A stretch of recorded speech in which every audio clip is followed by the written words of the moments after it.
Pemirsa, Anda kembali di Anyus Pagi bersama saya Yasmin Natania. Pemirsa, Rumah Sakit Medistra Jakarta Selatan meminta maaf soal polemik larangan berhijab bagi pelamar tenaga kesehatan.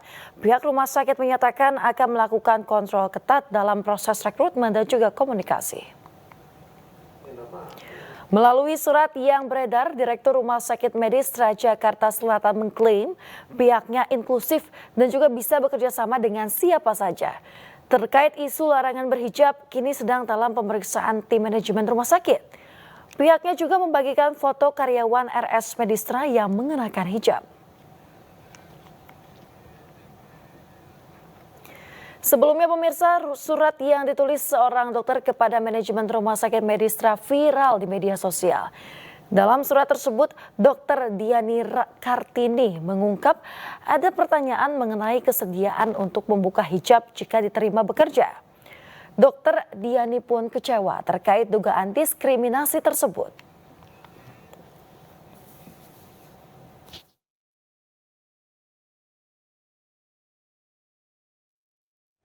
Pemirsa, Kepolisian Metro Depok mengungkap sindikat penjualan bayi antar pulau.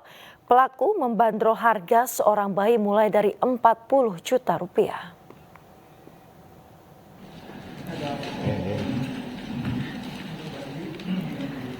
Pemirsa, Polres Metro Depok menangkap 8 pelaku perdagangan bayi antar pulau melalui media sosial Facebook.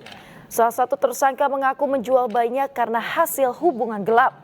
Kapolres Metro Depok Kombes Pol Arya Perdana mengungkapkan para pelaku sudah 5 kali mengirim bayi ke Bali. Dan dari tangan pelaku, pemirsa, polisi menyita sejumlah alat bukti, diantaranya akta kelahiran bayi, dan akibat perbuatannya ini para pelaku terancam hukuman 15 tahun penjara.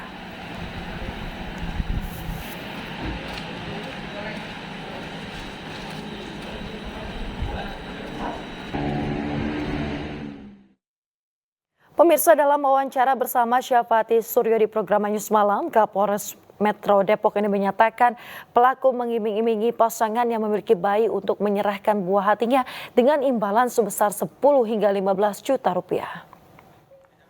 Ada informasi dari warga, pengaduan warga yang mengatakan bahwa di dekat rumahnya itu ada penjualan bayi. Lalu kita dari Polres Metro Depok melakukan penelusuran dan penyelidikan terhadap informasi tersebut, dan ternyata memang benar yang didapati ada bayi-bayi yang akan dijual dan akan dibawa ke Bali. Ini kita temukan di sebuah kontrakan begitu. Kemudian kami juga melakukan penyelidikan lebih dalam terhadap siapa yang memberikan bayi tersebut. Ternyata memang ada bayi-bayi tersebut kita temukan orang tuanya. Nah, orang tuanya ini ada yang memang sudah pasangan yang sudah nikah dan ada yang pasangan yang belum nikah. Dari situ juga kita kita temukan bahwa pelaku memang ternyata terorganisir. Jadi ada yang bertugas untuk menampung, lalu membawa, setelah itu nanti melakukan penjualannya di Bali terhadap orang-orang yang membutuhkan. Ya, sudah berapa lama pelaku ini beraksi? Kalau untuk pelaku ini kan ada 8 orang yang kita tangkap, jadi memang berbeda-beda perannya. Nah, yang pertama memang kalau untuk yang melahirkan bayinya memang baru pertama kali, karena memang ditawarkan ada iklan melalui Facebook, lalu diiming-imingi sejumlah uang 10 sampai 15 juta.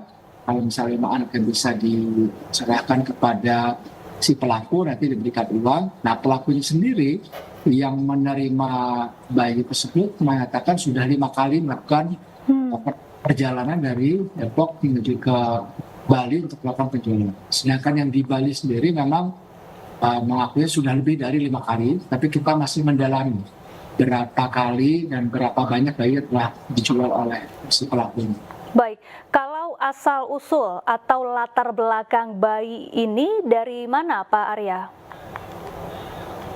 Jadi kalau bayi memang latar belakangnya berbeda-beda ya. Kalau kita dapatkan saat ini, itu memang ada dari pasangan yang sudah menikah, ada pasangan yang belum menikah.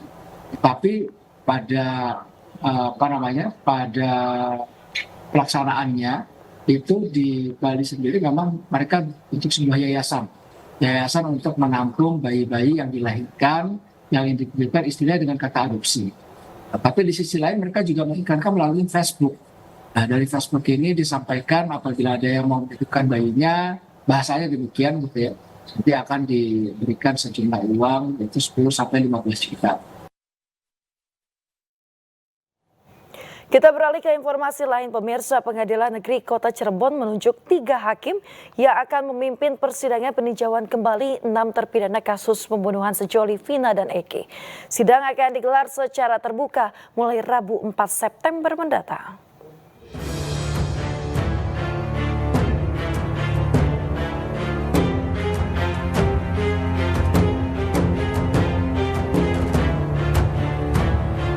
Ketiga hakim yang akan memimpin jalannya sidang antara lain diketuai oleh Ari Ferdian dan 2 hakim anggota yakni Galuh Rahma Esti dan Rizka Yunia. Selain menunjuk 3 hakim, Pengadilan Negeri Kota Cirebon juga telah menentukan ruang persidangan yakni ruang cakra. Sidang sendiri akan digelar secara terbuka pada Rabu 4 September mulai pukul 10 pagi. Sementara itu, salah satu kuasa hukum terpidana kasus pembunuhan Vina dan Eki mengaku sudah mempersiapkan materi memori PK dan saksi fakta. Dan dari TKP Rivaldi kumpul dengan teman-teman, dengan TKP kejadian itu berbeda jauh. Untuk Rivaldi sendiri tidak membuktikan masalah itu adalah pembunuhan ataupun kecelakaan ya. Kami hanya akan mengangkat yaitu tentang error personanya bahwa Rivaldi disalurkan di dalam kasus pembunuhan Vina dan Eki.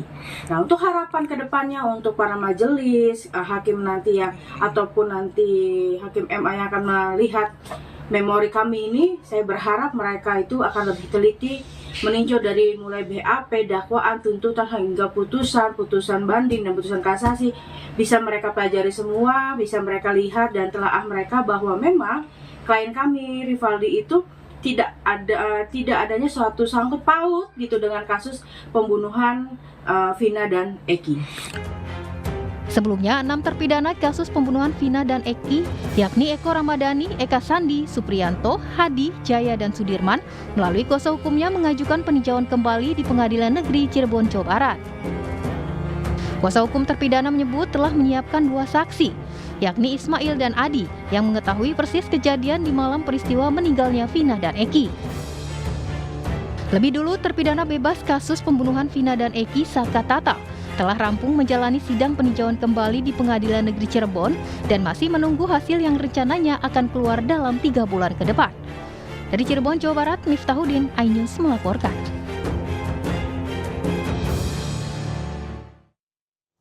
Sementara itu, pemirsa, rumah bakal calon Gubernur Aceh Bustami Hamzah dilempar benda diduga granat oleh 2 orang tidak dikenal pada Senin pagi.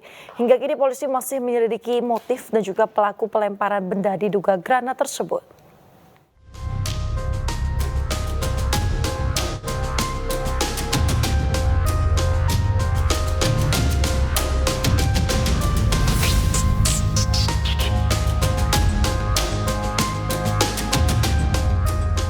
Kamera CCTV merekam detik-detik 2 orang tak dikenal yang mengendarai sepeda motor melempar benda diduga granat tangan ke kediaman bakal calon Gubernur Aceh Bustami Hamzah sekitar pukul 5 waktu Indonesia Barat Senin pagi.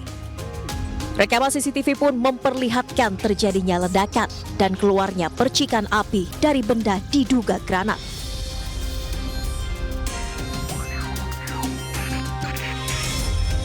Tidak ada korban jiwa akibat ledakan tersebut, sementara pihak kepolisian telah memeriksa 4 saksi guna mendalami kasus teror granat ini. Pasti saat ini memang terjadi ledakan, ya, diduga granat, namun jenisnya pun juga saya belum bisa sampaikan karena harus pasti lah ya, sesuai dengan keterangan ya, di lapangan dan bukti-bukti pendukung lainnya. Saksi saat ini sementara sudah ada 4 orang ya, dari pihak keluarga dan ada juga yang memang menjaga di rumah itu. Pasca kejadian, pihak kepolisian dari Satuan Gegana dan tim Inafis melakukan olah TKP. Motif dan pelaku teror granat ini masih didalami pihak kepolisian. Dari Banda Aceh, Taufan Mustafa, iNews melaporkan. Pemirsa, calon Gubernur DKI Jakarta Ridwan Kamil melakukan kunjungan ke markas tim kampanye nasional Fanta Prabowo Gibran. Sementara itu, bakal calon Wakil Gubernur Jakarta Rano Karno juga melakukan belusukan ke pemukiman warga dan pangkalan ojek online di Jakarta.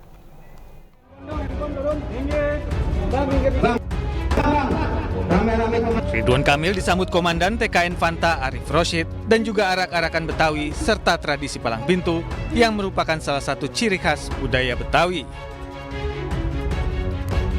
Dalam kesempatan tersebut, Ridwan Kamil berdiskusi dengan para pemuda yang berada dalam TKN Fanta untuk merencanakan solusi permasalahan yang dihadapi pemuda di Jakarta. Selain itu, ex-Gubernur Jawa Barat ini juga memaparkan gagasan dan programnya untuk maju di Jakarta. Jakarta Baru, kami mendapatkan dukungan dari seluruh relawan anak-anak muda, namanya dulu tim Fanta dalam pemenangan Prabowo Gibran yang akan bersama kami dalam kurang lebih mendekati 90 hari untuk menyampaikan visi misi, program-program, solusi-solusi sebagian tadi sudah dibahas kepada generasi muda. Ya. Tim Fanta ini sudah teruji memenangkan Pak Prabowo dan Mas Gibran. Tidak hanya Ridwan Kamil, bakal calon Wakil Gubernur Jakarta Rano Karno juga belusukan ke permukiman warga di Jalan Haji Gandun, Lebak Bulus, Jakarta Selatan. Rano pun menyapa sejumlah warga di kawasan yang sebelumnya merupakan lokasi syuting Sidul itu. Dalam kunjungannya tersebut, Rano Karno disambut antusias oleh warga setempat serta menyambangi warga yang menjalankan usaha UMKM di bidang konveksi. Makanya itu kemana kita ngarepin ini, insya Allah nih kita lagi mau minta waktu ketemu sama mantan gubernur. Karena Jakarta ini harus dibangun berkesinambungan, nggak bisa sendiri-sendiri. Kagak usah deh, visi gue begini. Enggak, Jakarta itu udah punya plotting. Apalagi sekarang anggaran APBD DKI sudah diketok, disetujui oleh DPRD. Anggaran 2024-2025, programnya ini. Nggak bisa nih gubernur baru, wakil gubernur baru kerja yang lain. Ini dulu yang mesti dikerjain. Visi misi kita nanti kita usulkan di perubahan. Pasti terjadi di 2025-2020. Apa sekarang permasalahan? Ia berbincang santai sembari mendengarkan curhatan dari sejumlah pengemudi ojek online. Pria yang akrab disapa Bang Dul ini pun berjanji bila terpilih akan menjembatani komunikasi pengemudi ojol dengan pemerintah terkait segala bentuk permasalahan yang terjadi. Tim Liputan iNews melaporkan. Pemirsa, pasangan Pramono Anung dan Rano Karno tak sengaja bertemu dengan Anies Baswedan saat Car Free Day. Pertemuan tersebut sekaligus menimbulkan pertanyaan, apakah Anies akan terlibat sebagai tim sukses pemenangan pasangan Pramono Rano.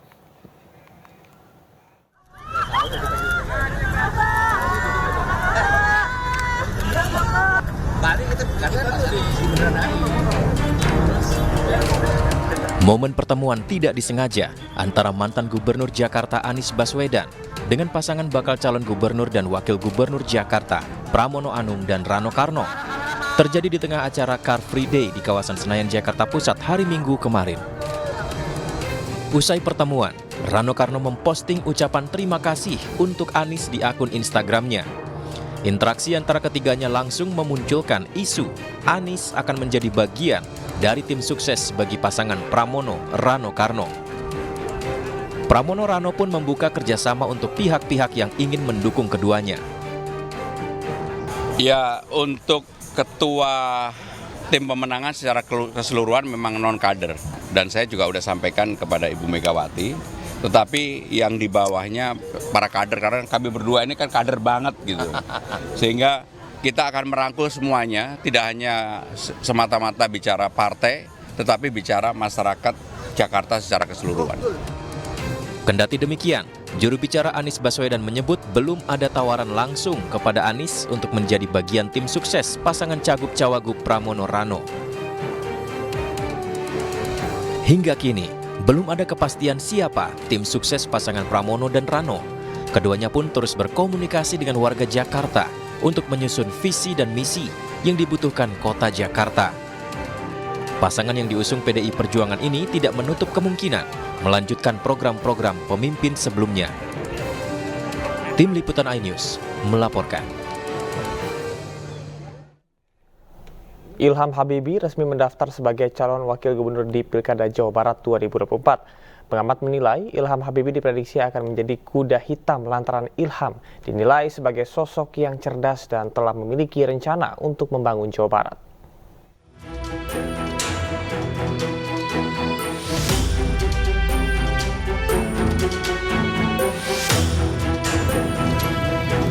Ilham Habibie resmi mendaftar sebagai bakal calon wakil gubernur Jawa Barat mendampingi Ahmad Saiku. Pasangan Ahmad Saiku Ilham Habibie ini didukung oleh 3 partai politik, yakni PKS, Nasdem, dan P3. Sebagai orang baru di dunia politik, sosok Ilham Akbar Habibie diprediksi akan menjadi kuda hitam. Berdasarkan rekam jejaknya, Ilham Habibie menjadi ketua Dewan Pembina Habibie Center, Presiden Direktur PT Ilhabib Bara Utama, dan Direktur Marketing PT Dirgantara Indonesia periode 1994 hingga 1996. Pengamat komunikasi politik bahkan menyebut Ilham adalah sosok yang pandai dan berkualitas. Bahkan Ilham diyakini telah memiliki rencana untuk membangun Jawa Barat.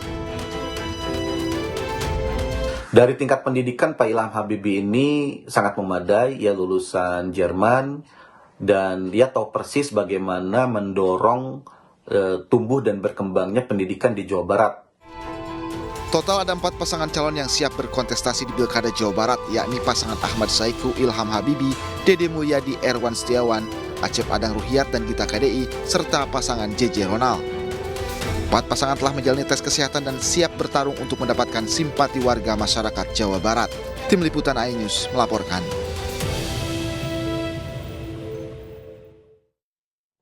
Pemirsa, anak Presiden B.J. Habibie maju Pilkada Jawa Barat. Lantas apa yang akan ditawarkan Ilham Habibie di Jawa Barat dan juga bagaimana peluangnya? Berikut dialog lengkap rekan Davi Pratama bersama Cawagup Jawa Barat Ilham Habibie dan juga pengamat politik dari Universitas Al-Azhar Ujang Komarudin dalam program iNewsroom. Itu pertanyaan yang memang sering disampaikan kepada saya karena memang saya tidak dikenal sebagai seorang yang aktif di dunia politik praktis. Namun demikian, memang secara puluhan tahun saya aktif di Indonesia di berbagai bidang, misalnya di bidang bisnis sebagai profesional atau juga pengusaha, juga di sebagai akademisi, sebagai aktivis di berbagai organisasi. Jadi memang itu aktivitas saya. Tapi satu hal, saya ini memang lama di luar negeri dan pulang ke Indonesia dengan maksud tujuan yang menurut saya tidak pernah berubah, dan sekarang pun saya telah masuk ke dunia politik praktis juga tidak berubah, yaitu adalah saya punya komitmen untuk membangun negara dan bangsa menjadi negara dan bangsa yang maju, sejahtera, berkelanjutan, unggul dan semuanya. Dan itu memang yang saya dapatkan dari Bapak. Dimanapun kita sebagai warga bekerja, kita semuanya berkontribusi kepada itu. Dan Bapak tidak pernah mengharuskan saya untuk masuk ke politik. Tapi memang saya beberapa bulan yang lalu merasakan bahwasannya ya seolah dapat panggilan. Sekarang ada momentumnya untuk saya berkiprah. Karena saya lihat bahwasannya ada manfaatnya kalau saya masuk ke dunia praktis juga. Dan pengalaman saya yang saya punyai, yang saya akumulasikan berapa puluh tahun yang lalu ini di Indonesia, itu saya kira menjadi saya punya dasar untuk saya bisa berkiprah dengan cara yang bermanfaat dan berguna untuk negara dan bangsa kita. Ya, saya melihat semua kontestan ya di Pilkada Jawa Barat punya peluang yang sama. Artinya incumbent-nya tidak ada. Jadi gubernurnya Ridwan Kamil, lalu wakil gubernurnya juga Kang UU gitu ya, tidak maju. Artinya semua kontestan termasuk Pak Ilham punya kesempatan yang sama untuk bisa menang, untuk bisa mendapatkan simpati publik. Saya mengatakan di teman-teman media bahwa Pilkada Jawa Barat itu semua punya kualitas, semua punya kapasitas gitu, semua punya pengalaman, semua punya ide dan gagasan. Oleh karena itu tinggal diadu saja siapa gagasan, idenya yang bisa diterima oleh warga Jawa Barat. Tentu ini butuh sosialisasi, butuh pengenalan, butuh katakanlah pendekatan-pendekatan kepada warga Jawa Barat agar ada keterikatan emosional antara kandidat termasuk Pak Ilham dengan warga Jawa Barat.